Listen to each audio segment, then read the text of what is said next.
Olá, saudação de paz para você que me vê e que me escuta nesse momento. Quero falar sobre um assunto que, em meu entendimento, de uma forma ou de outra, será muito interessante para você, para todo aquele que puder dar uma paradinha e escutar o que eu tenho a dizer. Talvez tenha que gravar mais de um vídeo, porque o assunto é extenso. Porém, se tiver que gravar mais de um vídeo, serão vídeos curtos. Eu vou iniciar falando sobre algo que a grande maioria de vocês que me veem e me escutam não tiveram a oportunidade, não tiveram como experimentar. A vida na roça. Uma roça onde não existia energia elétrica, uma roça onde não existia água encanada, uma roça onde não existia automóveis, não tinha motos, não tinha carros. Uma roça que o meio de transporte era o animal de carga. A roça onde eu nasci, a roça onde eu tive a minha infância. E que infância maravilhosa. Viver num ambiente assim, ter infância num ambiente assim, é simplesmente inesquecível. Eu tive esse privilégio. É possível que alguns de vocês que estejam me ouvindo e me vendo também tiveram esse privilégio. Hoje só permanece a saudade e a alegria de tomar leite in natura, direto do peito da vaca. Bem cedinho acordávamos ainda, o capim todo molhado de orvalho, bem cedinho pegávamos a caneca, colocávamos um pouquinho de sal, íamos até o curral onde nosso irmão mais velho estava tirando o leite da vaca, ali dávamos a caneca a ele e ele enchia direto do peito da vaca. Aquela caneca e nós tomávamos aquele leite maravilhoso, morninho saindo ali. Que delícia! A alegria de fazer meus próprios brinquedos, os caminhões confeccionados com genipapos, os carrinhos confeccionados com caixotes de tábuas e os carros de calango para imitar o carro de boi. E essa foi a nossa infância. No início da adolescência tive outros prazeres. Um deles era caçar, prática ecologicamente incorreta, evidente. Mas na época nunca tínhamos ouvido a palavra ecológico. E caçar com espingarda de socar. Para caçarmos com espingarda de socar é necessário todo um preparo com a arma. Coloca-se a pólvora, coloca-se a bucha, alguns caroços de chumbo e, por fim, outra bucha por cima e soca-se ali com uma vareta. Essas buchas, elas são feitas aonde nós tivemos a nossa infância, era feita com a casca seca, aquela parte fibrosa do coco.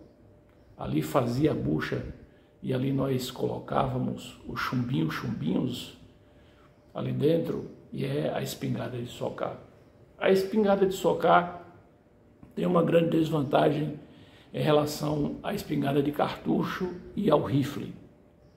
Todas as três são eficientes, porém, no quesito eficácia, a arma que nós utilizávamos, a espingardinha de socar, era ela muito deficitária, muito mais deficitária do que o rifle ou do que a espingarda de cartucho.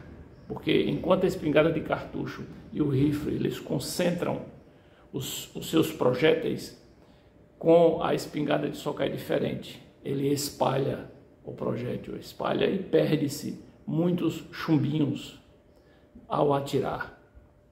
Os pequenos grãos que atingem o alvo, muitas vezes, são suficientes para abater a caça. Porém, o que se perde, aqueles que se perdem são recursos que escorrem pelo ralo, recursos que são perdidos. Isto é, considerando que no máximo 50% do total da carga atinge o alvo, temos aí uma grande perda de energia, uma grande perda de recurso, uma grande perda de esforço, de dedicação. Enfim, nós temos uma grande perda, um grande desperdício, que ocorre quando utilizamos a espingarda de socar. E aí esse fato me leva a pensar um pouco mais. Eu contei ele exatamente para que a gente pense junto. Coisas que acontecem corriqueiramente em nossas vidas. Primeiro, é a quantidade de vezes que nós idealizamos projetos, seja coletivos ou projetos particulares, e por não perseverarmos, em cumprir aquele projeto, em dar seguimento àquele projeto, eles são lançados no fundo de uma gaveta e passam ali muitos anos. Cresce cada dia mais a gaveta dos projetos inacabados, aqueles que iniciamos e paramos. Então isto não é algo somente do governo, a gente também é assim. Já parou para pensar? Quantos projetos nós já idealizamos e não damos continuidade? Por exemplo, ler a Bíblia Sagrada. Quantas vezes a gente pensou em ler a Bíblia Sagrada, iniciamos, vamos ler dessa vez, e a gente para no meio do caminho? Ou manter uma disciplina na oração. Já pensou? Já parou para pensar? Agora imagine isso na nossa vida no trabalho, naquilo que nós temos que fazer, os projetos que nós já colocamos, na nossa atividade física, por exemplo. Quantas vezes nós idealizamos, fomos uma vez numa caminhada, 2 vezes, 3 vezes e depois desistimos. Começamos a ir dia sim, dia não, e a gente desiste. São projetos que a gente coloca e que não dá continuidade, projetos inacabados. Então, o primeiro aspecto é exatamente esse, a quantidade de vezes que nós idealizamos projetos e por não perseverarmos, eles são lançados na gaveta. O segundo é a falta de foco e a consequente subutilização dos materiais que dispomos, ou seja, dos recursos que nós dispomos para a realização do projeto. Falta foco, nós perdemos o foco ou não temos foco para realizar aquele projeto.